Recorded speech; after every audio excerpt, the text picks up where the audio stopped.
Okay, ladies and gentlemen, greetings. My name is Carter Eckert, the Yoon Professor of Korean History, and I'm delighted to welcome you all to this very special event in Memorial Church in the heart of Harvard Yard. Now, this university has seen many special events and visitors in its long history, but perhaps not since 1838, when Ralph Waldo Emerson delivered what was at the time his unorthodox and shocking lecture on transcendentalism to the senior class, actually just a few steps away in what is now Emerson Hall. Has Harvard been host to what I would call so cool an event?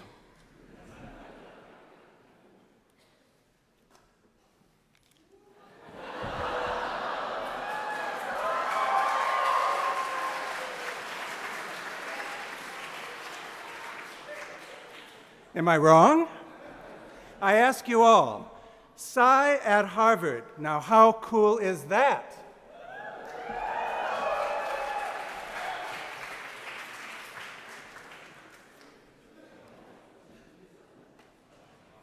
Now, cool events are great, but they're not necessarily easy to organize. And given the degree of interest, as you can all see, the sheer numbers of people involved and the complicated logistics, the speed at which this event has been organized, put together once the opportunity became available, which was only a week or so ago, is nothing short of astonishing. And I would be grossly remiss if I did not take this opportunity to say a few words to thank the many, many people and organizations who have helped make this event possible. Thanks first of all to the Korea Institute, our director, Professor Sunju Kim, our executive director, Susan Lawrence, and our staff.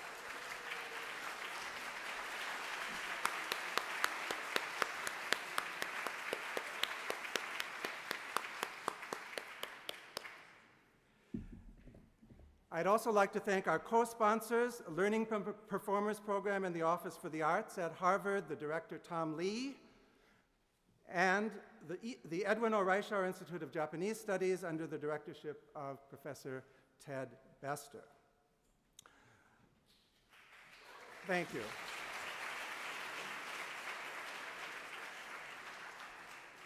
There are quite a few people here, so let me go through them and then we'll give them a round of applause at the end. We also have an amazing team of people who worked with us from departments and units across the university. This is truly a university event. HPAC, the Harvard Public Affairs and Communications, MTS, Media and Technical Services, HUPD, the Harvard University Police Department, Yard Operations, Campus Services, and of course, the people responsible and the guardians of this beautiful memorial church where we are today, Director Professor Jonathan Walton and his wonderful MEM church staff. And so many other Harvard faculty and staff who have really just pitched in and given their time and energy. I can't name you all, but you know who you are, and we know who you are as well. Finally, I would also like to thank the CJ Entertainment Company in South Korea for their encouragement and assistance throughout in making this event possible. And now I would ask you to give all these people a hearty round of applause.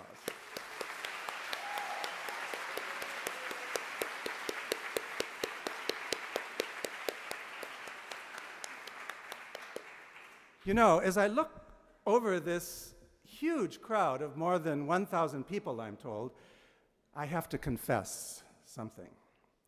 As a professor, always eager to teach as many students as possible about my beloved adopted country, from which our special guest, of course, hails, I cannot resist fantasizing as I look out at you that this is actually my Gen Ed course on modern Korean history. The two Koreas. Eat your heart out, Professor Michael Sandel. Of course, to be brutally honest, my class numbers haven't quite reached the 1,000 mark, But I'm working on it, and certainly those numbers have been growing in recent years. And without doubt, one of the main reasons for this growth is the international success of Korean popular culture, K-pop, and the intense interest it has generated throughout the world, and also throughout much of the scholarly community here at Harvard and everywhere else. As I told Sai this morning, you are now an academic commodity. We study you. K-pop is now as much a part of the modern Korean history that I teach as is South Korea's remarkable economic development and democratization. And it's also, as Professor Zahlten, whom I'll introduce in a moment, may explain in his remarks, it's also part of a larger history of popular culture in the 21st century, in Japan, in China, in Vietnam, and other parts of Asia, and indeed throughout the world. So many of my students come from so many different countries, and one of the sort of lures of my class is the hope that I will talk about K-pop, which I do. And our guest today, of course, is currently at the very center of all of this. Okay, I know you're starting to get restless or worried, so let me assure you, Sai is really here, and he will be joining us shortly. But let me explain the format for today's event. First, we're very fortunate in having with us today Professor Alex Zahlten, who received his doctorate from the Johannes Gutenberg University of Mainz in Germany and is now a faculty member in our own Department of East Asian Languages and Civilizations. Professor Zahlten is a specialist in Asian film, audiovisual culture, and media, and before coming to Harvard, he taught at Meiji Gakuin University in Japan and also at Dongguk University in South Korea. I've asked him to say a few words to sort of put K-pop and our guest in a larger historical and contemporary context. When Professor Zahlten concludes his brief remarks, I will then introduce our guest, who will join us and speak for about 30 minutes or so, and this will be followed by a question and answer session, which I will moderate. Now, about the question and answer session, to save time and expedite things, you have all received questionnaires. If you haven't, please raise your hand and someone will get you one. And these are questionnaires for you to write a question that you would like to ask Sai. These will be collected, brought to me, and I'll do my best to get through as many of them as possible in the time we have. Now, in framing your question, please remember the following. One question only. Be brief, to the point, write legibly or it won't get asked, and as we always say at Harvard, make it a question, not a comment. Also, at this time, if you haven't done so already, and I should remind myself, please silence your cell phones. Okay. Now, I know many of you would like to take pictures. I presume mainly of Professor Zahlten and myself. Well, guess what? You're in luck. Taking pictures is perfectly fine. Take as many as you want, just keep the phone silent, okay? Agreed? Okay, very good. And now I would like to call upon my colleague, Professor Alex Zahlten, to give us a few preliminary remarks. Professor Zahlten. I agree, it's a nice fantasy to think that even a single person here is here to hear what we are going to say, but I know that's not the case, and I know I have basically the role of the person for the next 10 minutes that everyone is waiting to finally finish so that Sai will come out, but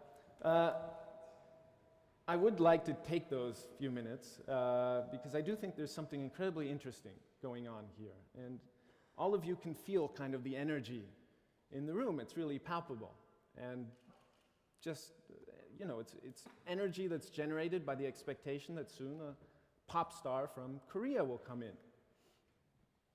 And that would not have been possible 10 or 15 years ago. That in itself is kind of an interesting fact, but it doesn't tell us a whole lot. So I would like to take a few minutes just to think about why both you and I think that Psy is important.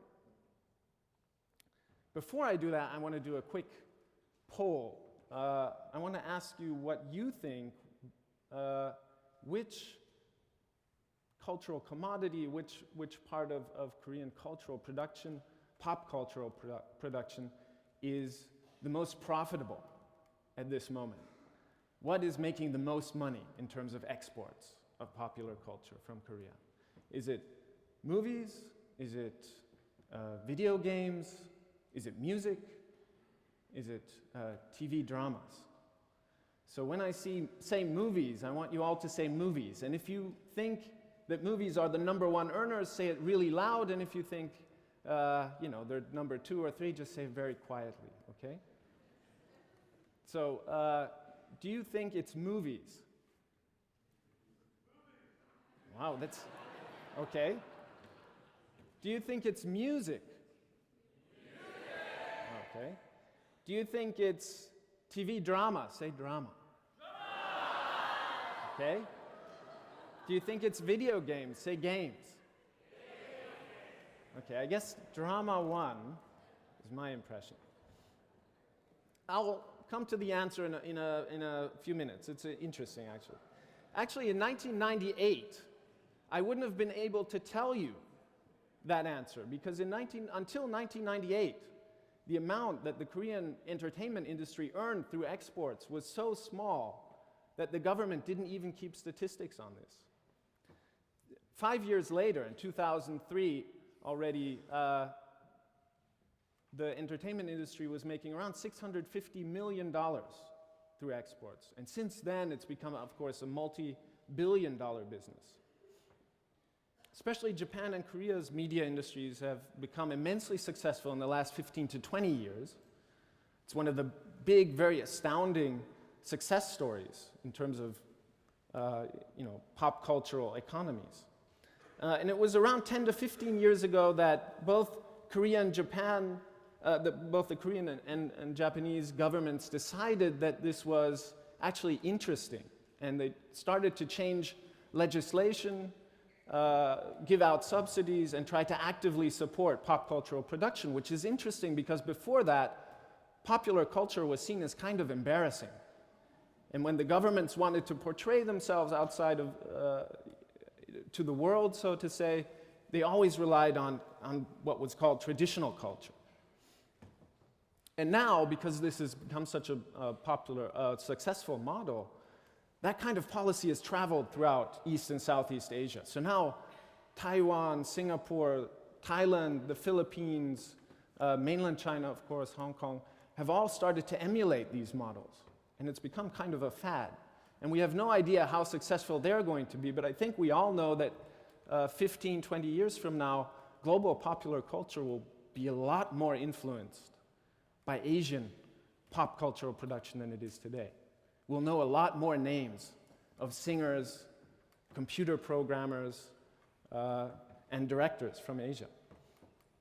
That's a little bit something different than talking about national culture. Those that know a bit about K-pop know all about the intense training that all of these entertainers go through. A lot of them enter the talent agencies when they're 11 or 12 and go through years and years of training, dancing training, often with foreign choreographers. They work with Korean and foreign songwriters. They go through language classes so that they can later give interviews in Mandarin, in Japanese, in English. And they're groomed to be international stars. Once they are international stars, they're then promoted as, somewhat paradoxically, as purely Korean stars, right? For the Korean national brand, so to say. Hallyu, the Korean wave. And that's, of course, interesting because global popular culture is in many ways borderless already, right? From the moment that they start their training, it's a borderless enterprise. Okay, in that respect, I want to start talking a little bit about what is very important, of course, for Psy's success, and that's the internet. Before that, I'll give you the answer to your to the question I posed earlier. So you said it's drama, and number 2 was music, and I couldn't quite tell. I thought video games was maybe number 3 and movies number 4. Actually, if you look at the numbers from 2007, the income that Korean companies made from video game exports was about 50 times as high as that made from music. It's about half of what the Korean entertainment industry makes in terms of total exports. A lot of those are games, online games like StarCraft, because the Korean society has, of course, completely gone online. Are there any StarCraft players in the room? Good. If you want to write a senior thesis on this, come to me after this, okay? Someone has to. Okay, so with online games, really what export even means becomes kind of ambiguous, and that's interesting because there are, of course, different language versions of a game like StarCraft, but the servers can be in Korea and Southeast Asia and the US. The players can be in France, South Africa, and Korea as well. This can go back and forth, crisscross. What's inside and what outside in terms of national boundaries becomes completely ambiguous. And Psy is a great example, I think, of these kinds of tendencies of global digital popular culture, right? He's a global citizen. He's studied and lived in several countries. He's taken influences from all over the world, and he's in turn influenced people all over the world.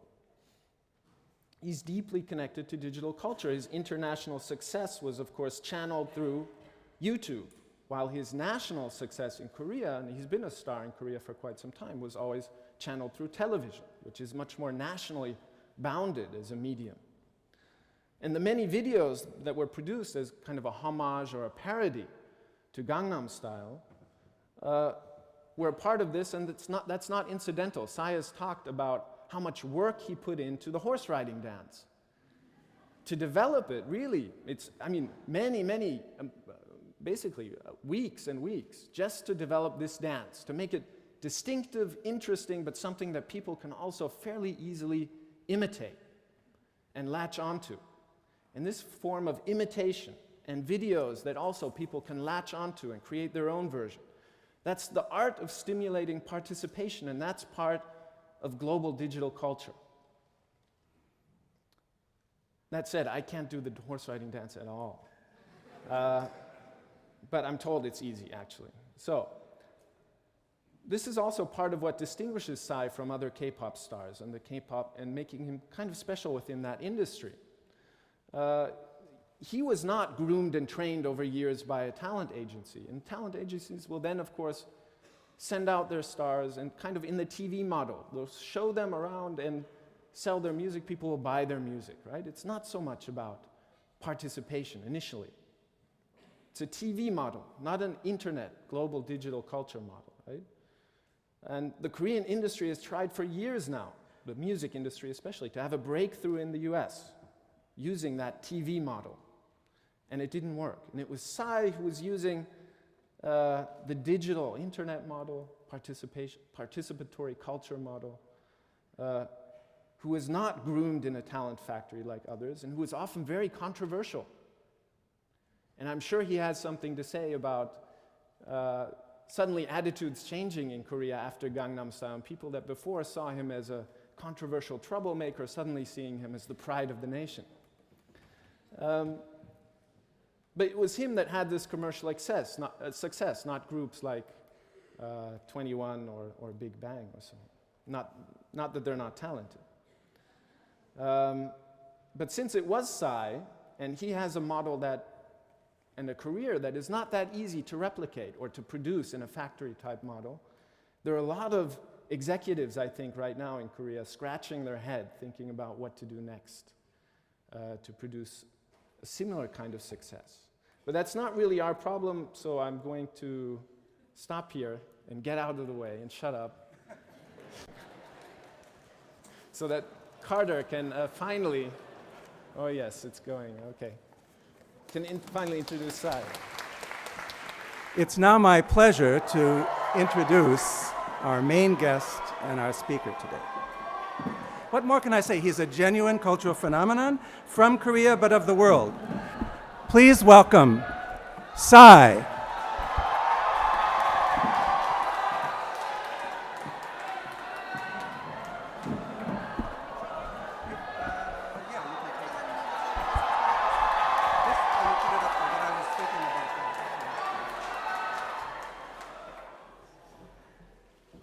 First of all, you can take a picture as many as you can. All right, so first of all, thanks to President Fast, having me here, giving me an opportunity to make a speech with you guys. And this is really weird, isn't it?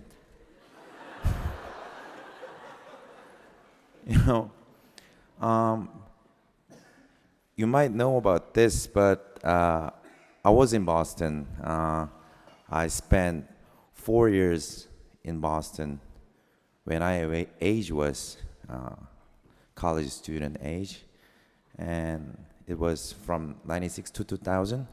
I was in Boston, and honestly, I was really poor in academic at the time. So,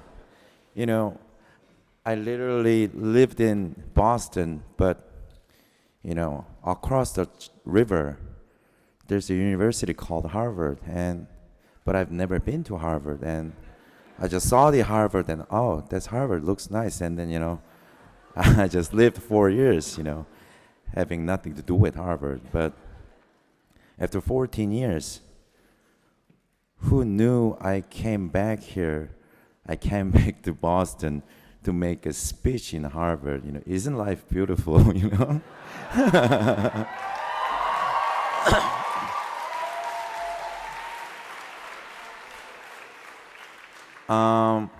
So basically, you might know me only with the song called Gangnam Style, and so I knew like some of you knows me as an artist or as a singer, or they are using the quotation called like South Korea rap sensation, whatever. But some of you, like except Koreans, every people around the world, some of them, they are assuming me as like comedian or something. Yeah. So before the Gangnam Style, I want to tell you why did I make Gangnam Style, and I should tell you about the past before the Gangnam Style. Wow, this is great because when I'm doing like 30-minute gig in like a lot of countries, when I started to say, because when I do the 30-minute gig, I only cannot do Gangnam Style like 5-6 times, right? I gotta do something else.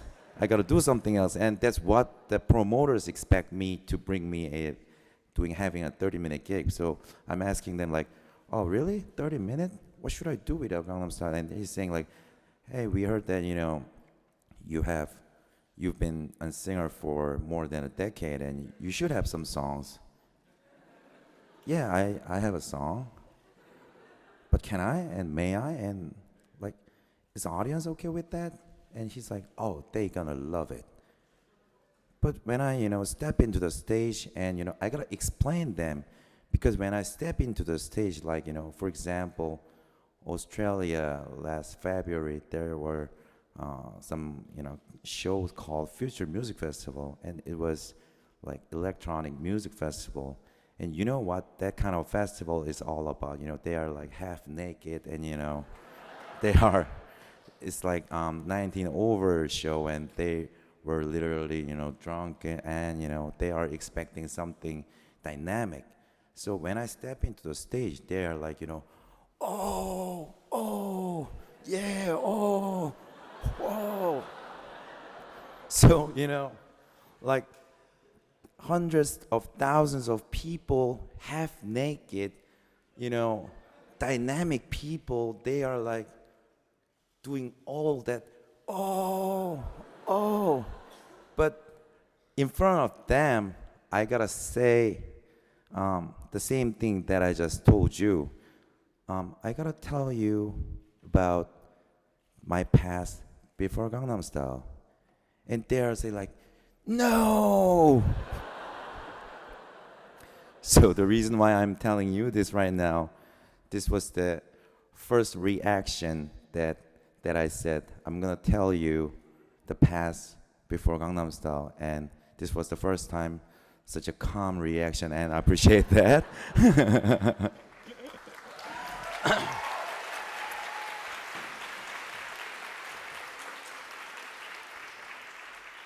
So, I heard that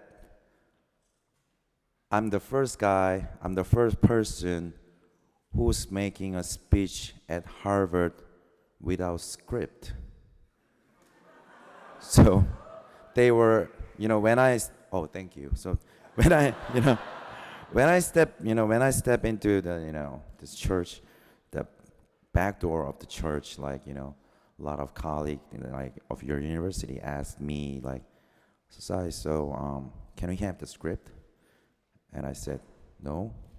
And they were like, really? And I was like, yeah. And they were like, they didn't say why, but their face was like, why? So, so the reason why I don't have script is, I'm not here to make something academic or educational. I'm just here, I'm just here to tell you about my experience. And as you all know, the past like 7-8 months of my experience, that's, if we call it in positive way, it's like very special experience. And like, so, if I'm telling you about my experience, some of you may, accept that maybe academically.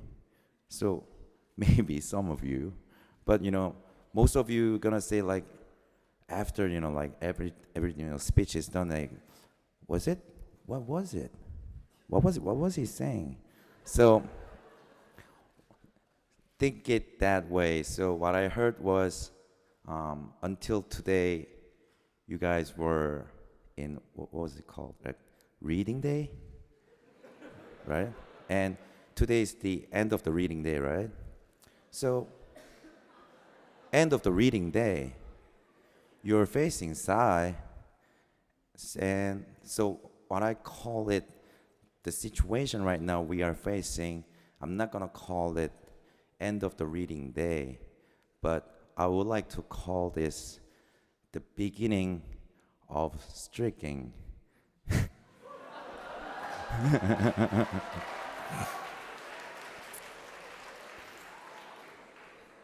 That's what you're gonna do.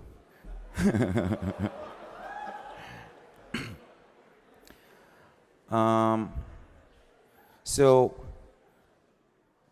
let me tell you my personal thing briefly.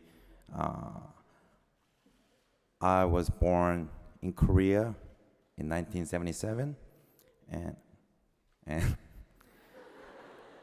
yeah, I know I'm young. So I was, in Asia. There are really strong tradition that, sons gotta inherit their family business if they have a family business. So unfortunately, I was the only son among my whole family. I was the only son. So my grandfather founded the business, and my father boosted the business. And since when I was born, they were looking at me and they are saying, it's your turn.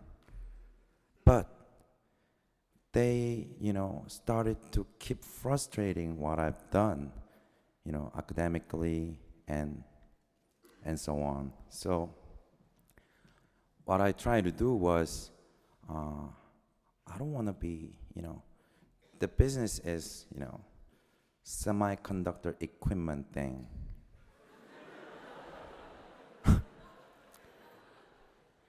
So they are expecting me to do that semiconductor equipment thing for 20 years. They are keep telling me, you gotta do a semiconductor. So after elementary school, middle school, high school, you know, I gotta find the way to avoid from the comment keep telling me I gotta do the semiconductor. So I started to convince them that I want to be a bigger person. I want to be a better person. I want to be a wider person and wiser person. So if you allow, I want to study abroad. I want to study business like you want. So can I? And he was like, oh, finally you became my son. So I, graduated from high school, and then I applied Boston University, and that's why I came to the United States for the first time, and that was 1996. And I was at called School of Management, and I've been lived at Warren Towers. But like I told you, I graduated high school in Korea and I just came to the United States. So I don't know how to say a single word in English. So what I could say at that time was, like worldwide English, like such as taxi, bus, and diamond or something like that. We all know that kind of word. So let me tell you some funny stories. So the second day of my arrival in the United States, I happened to be met by severe diarrhea. But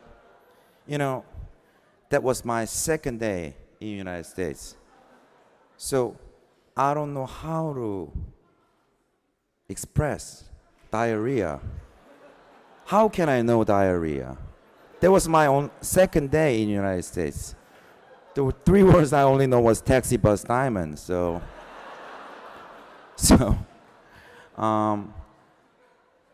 I went to the pharmacy. I literally ran into the pharmacy because it was urgent, and I ran into the pharmacy and I talked to her, and she looked very calm with the white dress, very calm. And I asked her, and my pronunciation at that time was not like this because I just came from Korea 2 days ago. So I was like, excuse me. Yeah. And she was asking like, yes, may I help you? And I said, yes, help me.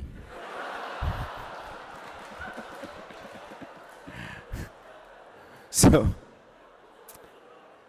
and then there was like pause for 5 seconds each other, and then she said like, okay, so how can I help you?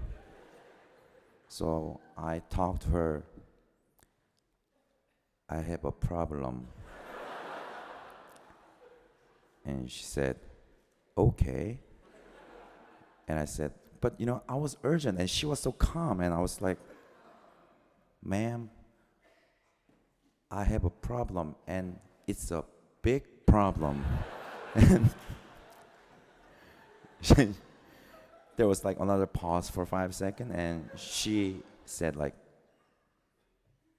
may I ask you what is the problem? And I was like hesitating for 10-15 more seconds, and I was so desperate.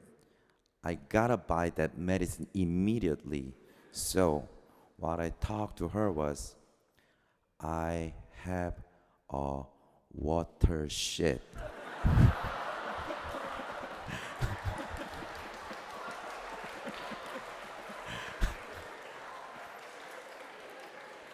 And And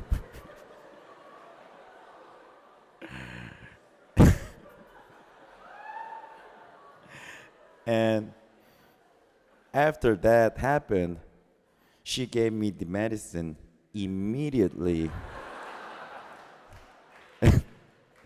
And after payment, she was laughing, and what she told me was, I think you gotta run. Okay, so I ran. So that was the second day in the United States, and I learned English by that way. So and but after that, I did that kind of thing a lot, So because I don't know how to speak English, so like we call it body language, right? And but the reason why I'm telling you this is, with the Gangnam Style, what do you know about the lyrics? Without sexy lady. So I was so shocked because, I honestly never expected or never dreamed to be something international to myself. I never expected that kind of thing. And honestly, I was happy enough in my country. So, and but the funny thing was, people in Korea, they've known me as an artist for 12 years, but no one knew that I can speak English. And they never assume I can speak English. And what they are saying to me was like, you don't look like you are, capable of speaking English. What does it look like? So it was same thing, we have the word diarrhea, but water shit works, right? So when I do the Gangnam Style, I didn't mean anything or I didn't do anything intentionally, but when I wrote this song, like United States and like all over the world, last summer, it was last July, and in my country as well, economic was so bad and so poor, and everybody was so frustrated. So as a 12-year-old artist, I thought this time my only job and my only goal is to make them laugh by music, by choreograph, and by music video. So I literally tried my best to be as ridiculous as possible. That's what I tried with the Gangnam Style. So, but I have a Korean label, and the company is called YG, and they have a boy band called Big Bang and girl band called 21. And because of them, because they have a lot of, such as they have a lot of overseas fan bases, so the company, they are, uploading every their artist video on YouTube. So they never expected me something happening in YouTube, but they are just doing it because it's their job. So so someone in the company, they asked me like, Sai, we're gonna upload a video at YouTube. And I said, why? And she's saying like, oh, because Big Bang is uploading the video, 21's uploading the video, every artist of our company is uploading the video at the YouTube. And I said like, oh, was it? Really? And okay, if you want, you can, and I don't mind. So they upload the video. And I'm thinking these days, what if she didn't do her job? That was kind of mandatory thing. She uploaded the video at the YouTube.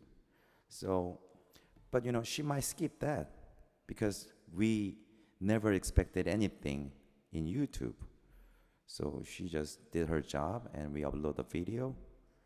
And like first like 1 month, there all the comments were all in Koreans. So I just visited the site like once a week, and like here's some traffic, okay, but not that much, okay. But after second weeks, I mean 2 weeks later, I saw some English like comments and some Arabic comments, some French comments, like Portuguese comments. I even cannot read. And so, are they saying something good or bad? I don't know. But there were a lot of different languages like coming in. So I was like, wow. So after that moment until now, the only word I'm keep saying to myself about this kind of unrealistic situation, the only thing I'm saying is WTF, so, so because it's so unrealistic. So at the YouTube, like, so I remember the time in Korea, I had a hardest, biggest party with my friends when I got 10 million views. I was like, wow, did you hear about 10 million views? I'm the guy. And I partied hard to celebrate 10 million views. Yeah. After that 10 million views, that thing, like W something thing, it's like started to happening like, once in 2 days, For example, like Katy Perry tweeted my video, and Britney Spears tweeted my video, Tom Cruise tweeted my video, Robbie Williams tweeted my video, and T-Pain tweeted my video.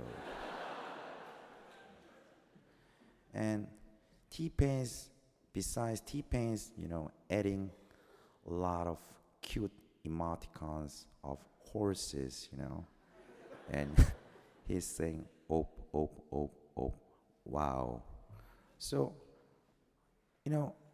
of course I knew Katy Perry, Britney Spears, Tom Cruise, T-Pain, but they are tweeting my video. And I'm just done with the hanging over after that 10 million view party, They started to tweet like, really? Why? And they are like, obsessed, hilarious, they are saying. But I don't know the meaning of the word like obsessed or hilarious. So is that good thing or bad thing? Is it? So, we have Google Translator, right? So I got that. And so that happened like that. And you might know the guy named Scooter Braun, who is my manager and who is manager of Justin Bieber, Carly Rae, and The Wanted. And he called me like from LA to Korea. And of course I can speak Korean, but no, of course I can speak English, but I'm sorry. Yeah, I can speak Korean. And so after year of 2000, I stopped speaking English for 13, 14 years, and the guy called me and was like, it's called 여보세요, which means hello. It's like, 여보세요. And he's like, are you Psy? What? What means what? Well, like, I was like, what? And he was like, are you Psy? Yeah, and I answered him like, I think I am, and and I asked him, who are you? And he said, my name is Scooter Brown. Who? Scooter Brown. Scooter?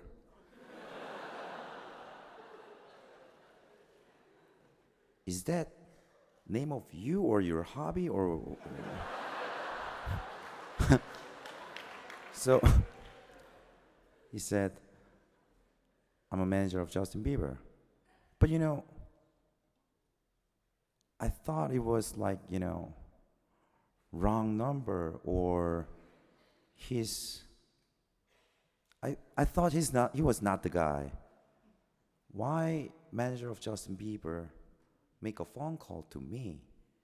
So I was like, hey, if you are Justin Bieber's manager, I'm Justin Bieber. What are you talking about?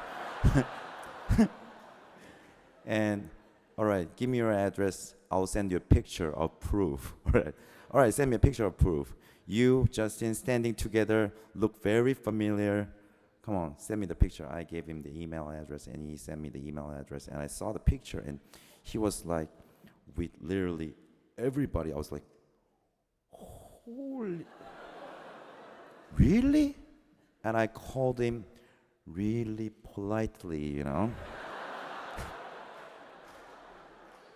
So, first time I like, what, Scooter, is that hobby or something? And then, like, second time I call him like, do all the respect, may I talk to? And he was like, for the first thing he asked me was, he wanna buy the copyright of the song so that he can make a remix with Justin or Usher, I don't know. That was the first thing he asked me. I was like, really? Oh my God, really? You wanna buy the copyright? And he was like, yes. And it was kind of embarrassing, but I asked him the second question. How much? And he laughed out and, like, can you fly over to LA? I was like, yeah. I'll be there ASAP. And, I fly the next day to LA, and in the backyard of his house, there were Scooter Brown and Usher and Justin Bieber. I was like, the same thing. WTF, And they were all doing, wow, it's him. Ooh, I was like,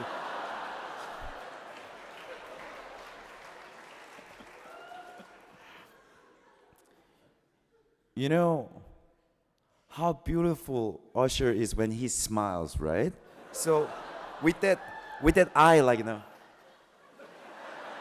was so beautiful, like, wow. I was like, so right after that, we had a conversation, but Scooter didn't know that I can speak English. So my English was better than what he thought. So, and he was like, you're pretty much funny with in English. I was like, am I? Because, while I'm speaking right now, your laughing point is kind of different from my country. So, when I'm intentionally saying something to make fun, you are so calm. And, if I'm saying something, but I didn't mean anything to make fun, but where you're like, oh, I was like, wow. So, for example, when I was at Ellen's show to make Britney Spears like surprising dance lesson, that was my first appearance in national TV of the United States, and I was so nervous. That was first time ever being on national TV of US, and it was live, and it was with Britney, and she doesn't know I'm there. So I was hiding all day long, sneezing all day long, and they are saying like, "Hey, Britney doesn't know you are here." I was like, okay, you know. I did that for like 7, 8 hours.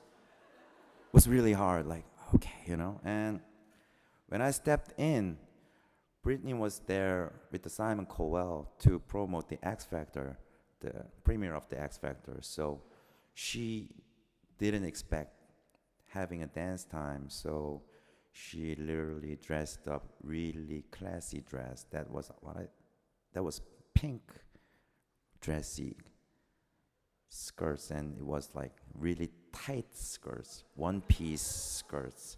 And because she didn't think about anything, she's gonna dance that show. So I just came out, and so she was like having so hard time, you know, dress was so tight and her heel was so high, so she was like, oh, oh, oh. And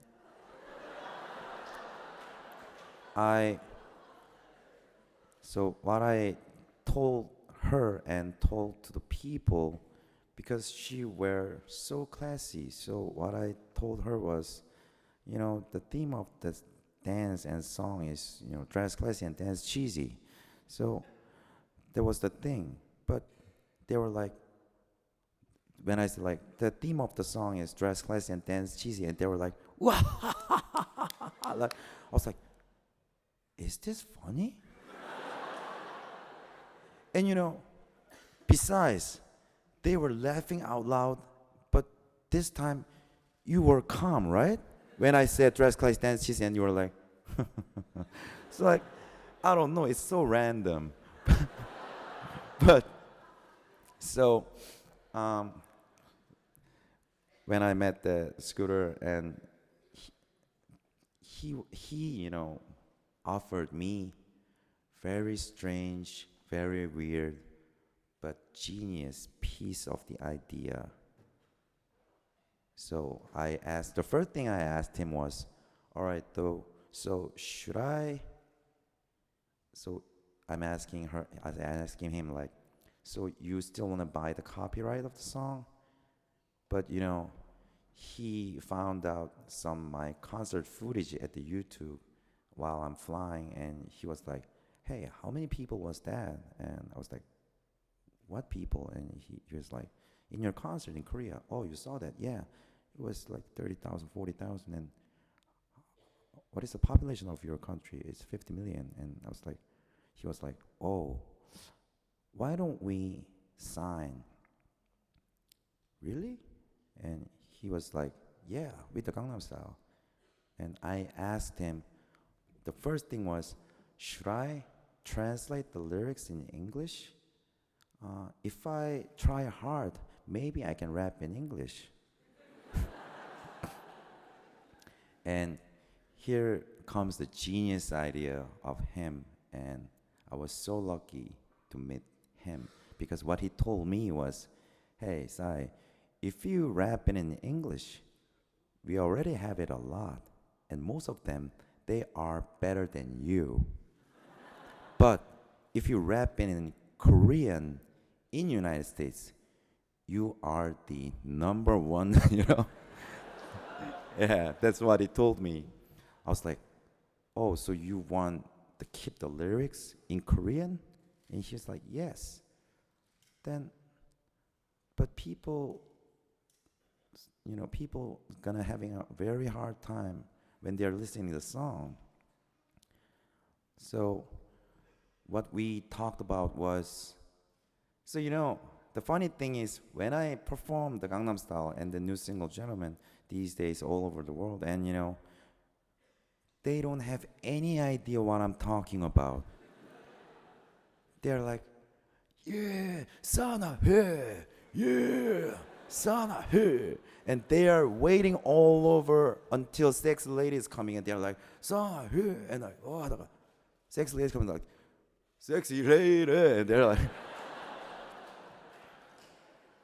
so that was, you know, isn't that amazing? I mean, you don't know the lyrics and you don't know the singer world of Korean, but I'm so glad because when I do the performance, crowd doesn't know what the lyrics is about, but they look so happy. So they gotta listen to the lyrics. But when I do the Gangnam Style in Korean, but they don't know what the word meanings, but they're like,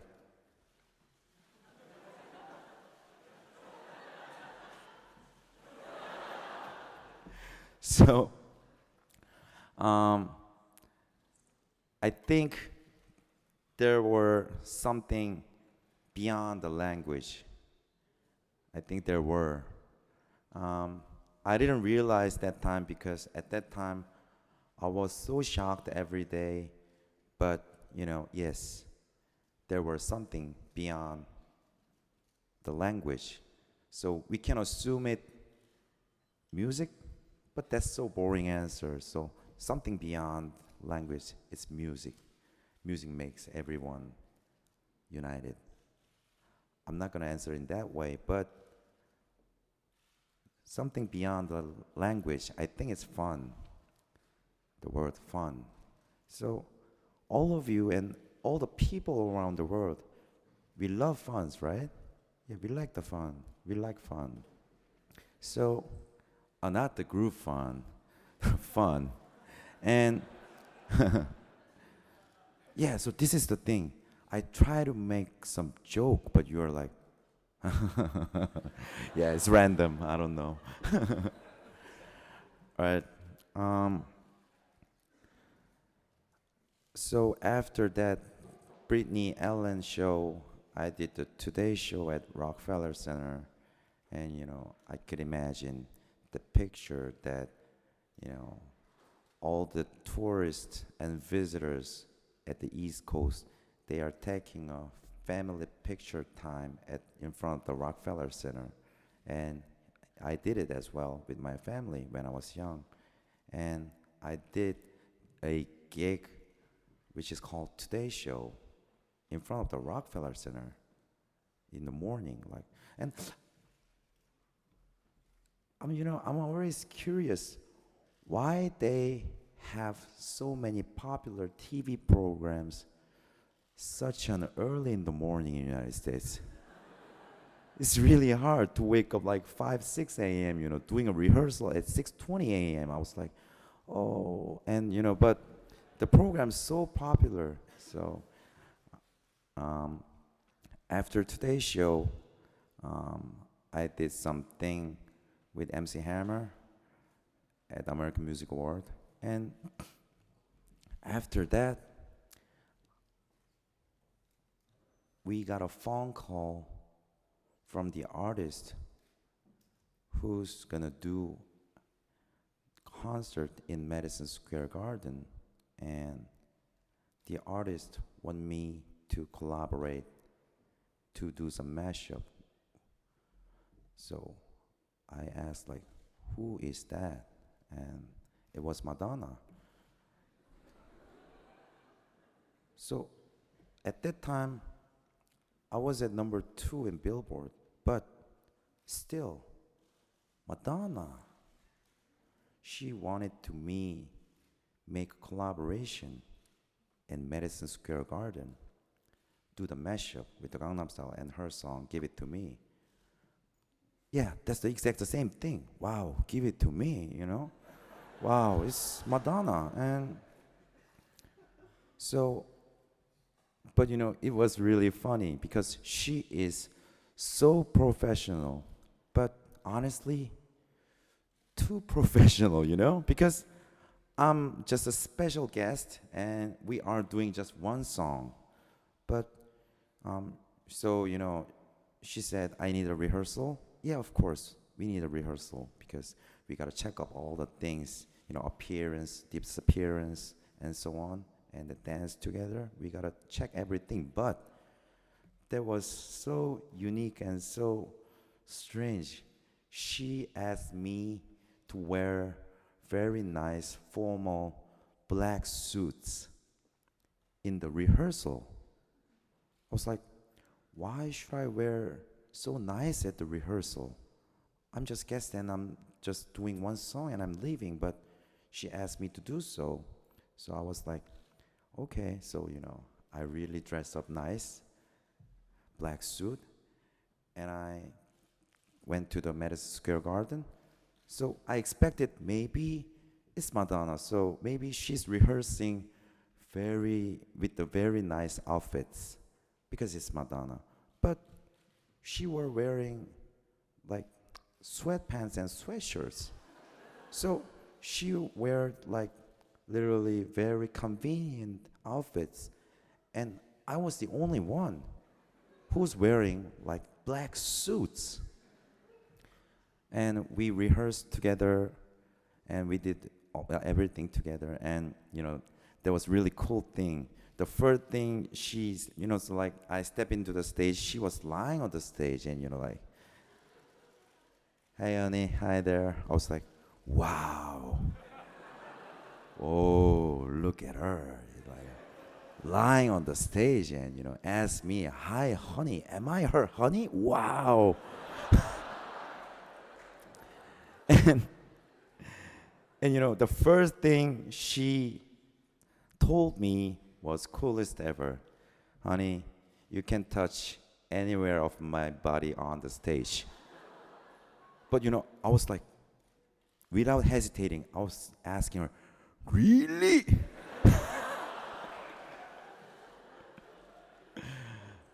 So I think that was kind of huge piece, big momentum of my career.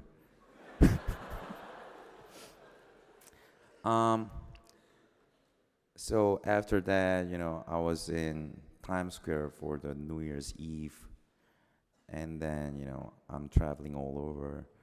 But after that, I gotta be humble. I gotta be humble. I know I gotta be humble, because this not happens to everybody, especially for Asian artists. They tried a lot knocking the door to the U.S. market, but it didn't happen but I already told you I didn't expect I'm gonna do that. I dreamed someday some Korean artists maybe be recognized and well known in the United States market. I dreamed about it, but I didn't dream that was me. Because as you see, I have like very special body shape, and so I didn't think about that was me. So yeah, it's special, and natural and casual, yeah, special. Okay.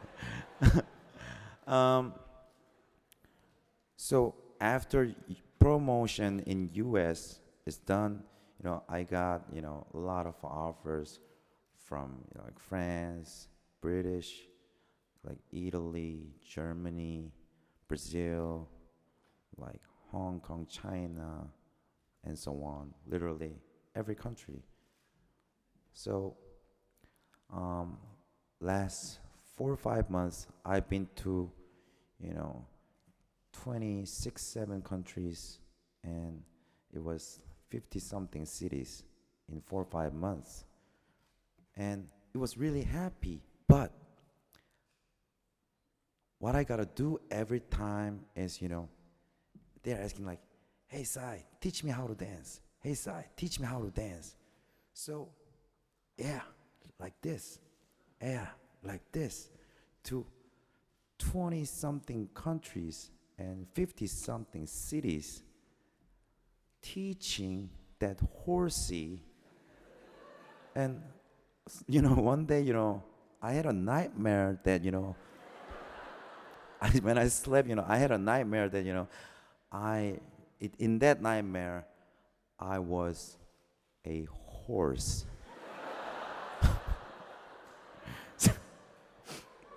So, but at that period, my schedule was pretty much like, looping. So, airport, hotel, venue, airport, hotel, venue, airport, hotel, venue.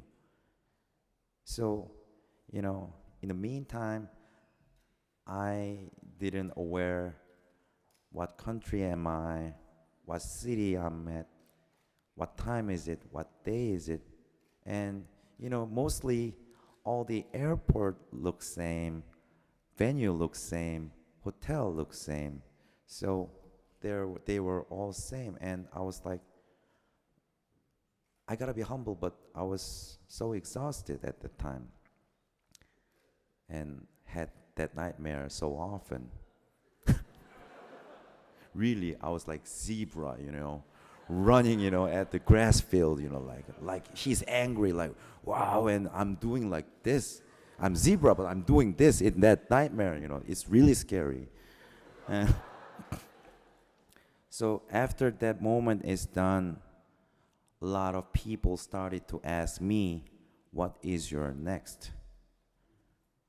And I hesitated a while because I didn't know what's my next, because that song was so huge.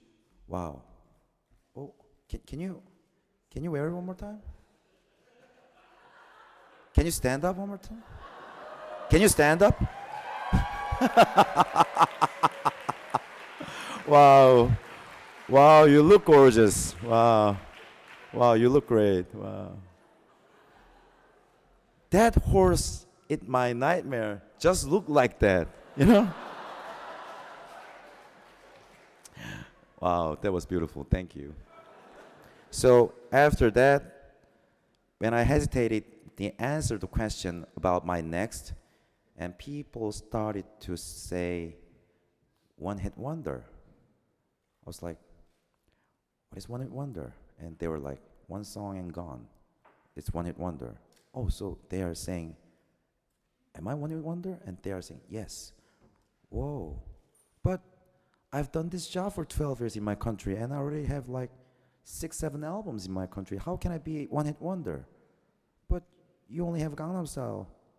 When you travel out of Korea, they can say one hit wonder. I was like, no, I've done this job for more than a decade. How can I be a one hit wonder? You are a one hit wonder. Wow. How can I be a one hit wonder if I've done this job for 12 years? So I was like, okay, I gotta do something. So I started composing the song.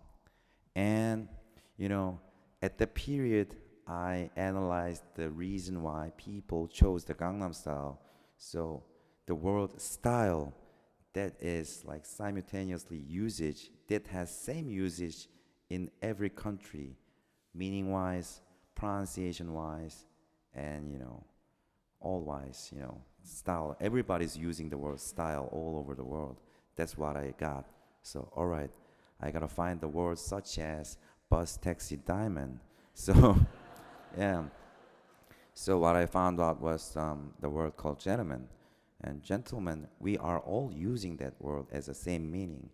So that was the starting of the song when I found that, international world, and then, I started to like the lyrics. So honestly, it was not the lyrics, it was linguistics, I started to find the Korean lyrics which can be translated easily all over the world, so I, started to really, it was linguistics.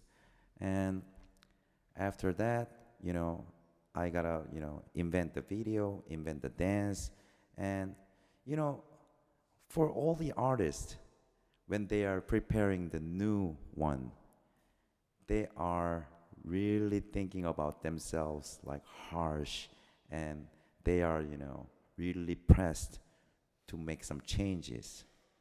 But for me, it's kind of different because as a commercial music industry product, I am the product. So as a product, there should be a specific reason why people chose me. They didn't choose me because I'm handsome. They didn't choose me because I'm muscular. They didn't. The reason why they chose me because I have fun with the music. with the dance, with the video. So what I'm always trying to do is not the changing, but the upgrading. That's what I try to do. Because that's why people chose me as a product. If they want something else, there are something else. I gotta do my role and my, price tag that people, touched on. So, though, have you heard the song, gentlemen? Um, yeah, so, you know, when we, experience some culture material such as new single, there should be likes and dislikes because it depends on your personal taste and it's all different. So I cannot satisfy all of you because it's personal taste. So I'm doing that what I think is good. And I assume it should work unless what should I do? So I did that with the gentleman. But Gangnam Style was not normal. Gangnam Style was not standard. So people these days, they are comparing this song, Gentleman, with the Gangnam Style. Poor gentleman. Every song's becoming poor if they compare with Gangnam Style. That was accident. And accidents happens not often. If accident happens often, human beings dying if it happens, accident happens often, So that was accident, and from now on, I gotta do my job. I cannot expect any accident anymore, and it's literally like almost 1.6 billion views. 1.6 billion. I already told you I've grown up in the population of 50 million country and 1.6 billion. And with the gentleman, so what I expected was, all right, timing-wise, this time it's defensive because Gangnam Style was such a huge offense. So what I thought this time, all right, defense, so that I can stay in this country and I'm gonna, defense well so that, I can do the next thing. And the only goal was to avoiding to be called one-hit wonder. So my only goal with the gentleman was, being a top 10 of Billboard and making 100 million views with the YouTube. That was my only goal with the gentleman, honestly. So a lot of people saying, gentleman's good, gentleman's bad, it's success, it's not success. Comparing it with Gangnam Style, I'm not gonna success forever. But, regarding as a second challenge as an Asian artist to this market, and I was, the video, it's been uploaded on YouTube in 27 days, and it has 300 million views right now. And right now it's,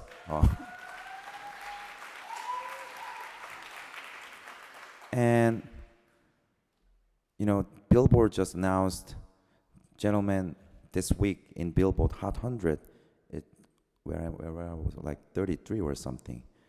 But I was so surprised that I disappointed number 33 in Billboard. I was so shocked. Are you crazy? Number 33 on Billboard, and I was like, I gotta do it better. I gotta do it better. I'm so spoiled, so spoiled. Number 33 on Billboard. That's huge, more than huge. But so the reason why I'm telling you is there are a lot of likes and dislikes. And for me as a character, and for me as a product, and with the song Gentleman, it has a lot of likes and dislikes. Gangnam Style, it was abnormal. It doesn't have that much dislikes. It only has likes. But cultural product, it should have likes and dislikes. So I have a lot of likes and dislikes on my Twitter and that YouTube account. And I think that's a normal and that's a standard situation. So bottom line, what I can tell you, and I want to share this idea with you that I cannot say I've been the best, but I can say I've done my best for 13 years. And thank you.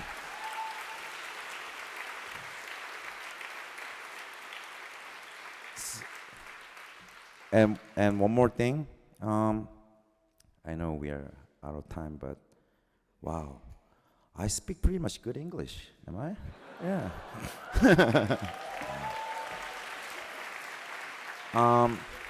So at the beginning, I told you I was a college kid in Boston for 4 years, and I used to have a nickname called WWF. It's not World Wrestling Federation. It is withdraw, withdraw, fail. That was my nickname. Honestly, class was too early, so honestly, yeah. I was too young, so I misunderstood about creation. So what I thought at the time was I cannot learn creation from others. That's not a creation. So that's what I thought, but I was wrong. But we are wrong when we are young. And after 14 years, who knew? I'm making a speech. I got an invitation from, president of your university. And what can I say? It's weird that I'm, facing you guys like this. But life is weird. And what can I say? I'm happy and I'm so proud. And literally, it's so unrealistic. I'm making a speech at Harvard. At this moment, at this very moment, it's so unrealistic. You look so smart, and it's so it's so unrealistic. So what can I say? Shit happens right now. But so I'm very believing hard in the power of positivities. And if it is good or bad, sometimes they are harsh to me, sometimes they are warm to me. Whatever it happens, whatever it takes, please be positive. And that's I think, biggest power on the planet. And so that you can, meet someday, there's a lot of shit's gonna happen to your life as well. I was 14 years coming back in Boston, having a speech. Wow, WWF, make a huge success. Thank you so much.